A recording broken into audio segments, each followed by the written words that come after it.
السلام علیکم۔ آخر حضرت علی نے دوسری فاطمہ سے شادی کیوں کی؟ حجاب بن خالد اپنے خاندان کے کچھ لوگوں کے ساتھ ایک سفر پہ جا رہے تھے کہ ایک رات انہوں نے خواب دیکھا کہ ایک انتہائی خوبصورت سبز زبردست موتیوں سے بنے ایک تخت پہ بیٹھے ہیں۔ ان کے ہاتھ میں ایک نایاب موتی ہے جن کو وہ پلٹ پلٹ کر دیکھ رہے ہیں۔ اتنی دیر میں ایک مرد گھڑ سوار آتا ہے، ان کے پاس آ کر پوچھتا ہے کہ یہ اعظم بن خالد، کیا اس موتی کو مجھے بیچو گے؟ حجاب بن خالد کہتے ہیں کہ مجھے اس موتی کی قیمت کا علم ہی نہیں ہے، آپ بتاؤ اس موتی کی کتنے میں خریدو گے؟ تو وہ گھڑ سوار کہتا ہے کہ میں بھی تمہاری طرح اس کی قیمت نہیں جانتا اور مجھے یہ موتی ویسے بھی نیا ہی لگتا ہے، اس لیے اگر تم مجھے یہ موتی دو گے تو اس کے بدلے میں تمہیں ہمیشہ کی سرداری، مقام مزید صرف برکت کی ضمانت دیتا ہوں۔ حجاب بن خالد کہتے ہیں کہ میں نے خواب میں اس موتی کو اس گھڑ سوار کے حوالے کر دیا اور سرداری شریف اور مقام منزل کو قبول کر لیا۔ اتنی دیر میں میری آنکھ کھل گئی۔ نظام بن خالد نے وہ خواب اپنے قبیلے کے خاص لوگوں کو سنایا تو انہوں نے تعبیر بتائی کہ بہت جلد ہی تمہاری بیٹی جو کہ ہمارے قبیلے بانو قبل کی نایاب موتی ہے، اس کے لیے انتہائی مبارک عزیز شخصیت کا رشتہ آئے گا جس کے ساتھ تمہیں شرافت اور عزت اور ہمیشہ کے لیے سرداری نصیب ہوگی۔ حجاب بن خالد سفر سے واپس لوٹے تو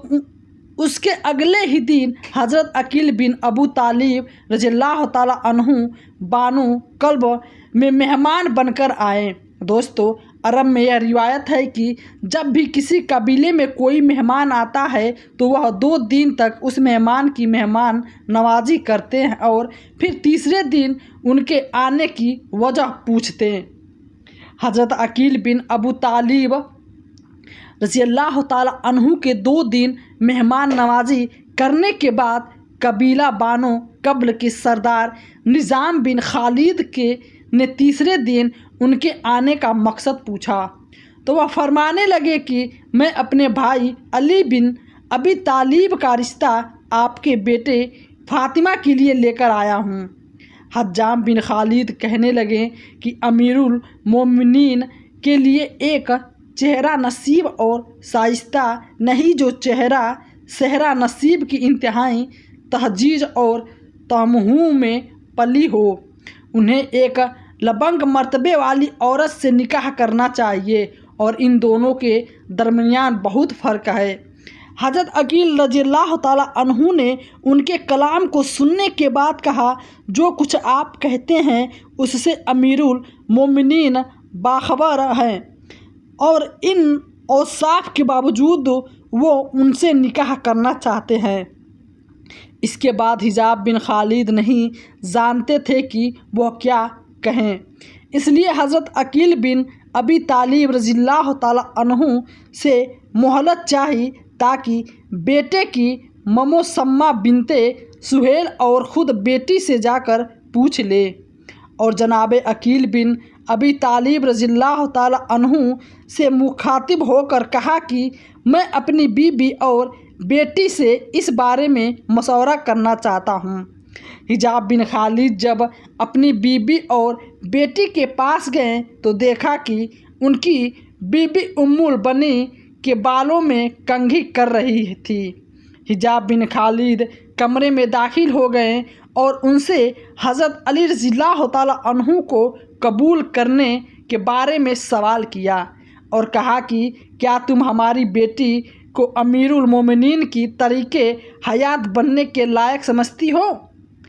جان لو ان کا گھر مقرر علم و حکمت اور ادب کا گھر ہے۔ اگر تم اپنی بیٹی کو اس گھر کی خادم بننے کے لائق جانتی ہو تو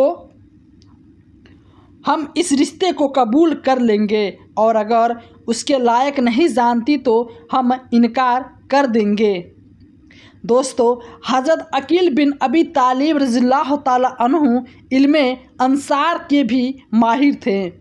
اس لیے حضرت فاطمہ رضی اللہ تعالیٰ عنہ کی وفات کے بعد جب حضرت علی رضی اللہ تعالیٰ عنہ نے محسوس کیا کہ بچوں کو دیکھ بھال اور گھرداری سنبھالنے کے لیے ایک عورت کی ضرورت ہے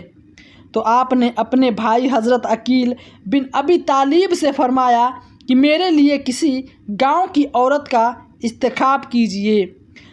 جو بہادر اور دلیر مرد عربوں کی نسل سے ہو تاکہ میں اس کے ساتھ شادی کروں اور وہ میرے لیے بہادر بیٹوں کو پیدا کر سکے۔ حضرت عقیل بن ابی طالب رضی اللہ تعالیٰ عنہ کے مطابق بنو کلاب قریش کے بعد عرب کا سب سے مشہور قبیلہ تھا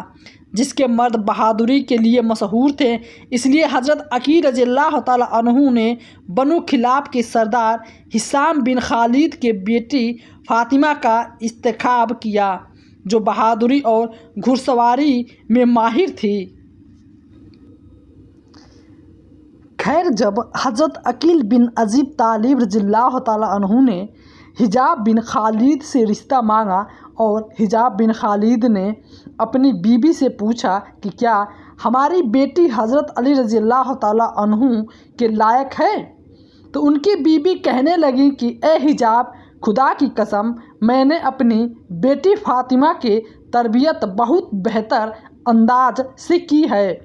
اور یہ ہمارے قبیلے کی سب سے زیادہ نیک لڑکی ہے، بس آپ اسے علی بن طالب سے نکاح میں دے دیجئے۔ اور پھر اس کے بعد سنتے رسول کے مطابق نکاح پڑھا دیا گیا۔ کچھ محرم نکاح کی تاریخ 23 ہجری لکھی گئی ہے۔ نکاح کے فوراً بعد جب حضرت علی رضی اللہ تعالیٰ عنہ فاطمہ بنت حجاب بن خالد کو لے کر گھر پہنچے تو فاطمہ بنت حجاب جو شرافت پیکر تھے وہ کہنے لگے کہ میں اس وقت تک گھر تک اندر داخل نہیں ہوگی جب تک مجھے حضرت فاطمہ رضی اللہ تعالیٰ عنہ کی بڑی بیٹی زینب اجازت نہ دے دے۔ حضرت حسن کو ماں کی یاد ستانے لگی تو ان کے آنکھیں آنسوؤں سے جھلک پڑی۔ جب فاطمہ بنت حجاب نے گھر میں قدم رکھا تو اس وقت حسن حسین رضی اللہ تعالیٰ عنہ کو تیز بخار تھا اور فاطمہ بنت حجاب نے اپنی شادی کی پہلی رات ہی جنت کے سرداروں پہ وار دی اور ساری رات ان کی خدمت میں گزار دی۔ آپ کے منہ سے مسلسل یہی الفاظ نکلتے جا رہے تھے کہ میں فاطمہ نہیں بلکہ میں تو فاطمہ زہرا کی اولادوں کی کنیز ہوں۔ حضرت علی رضی اللہ تعالیٰ عنہ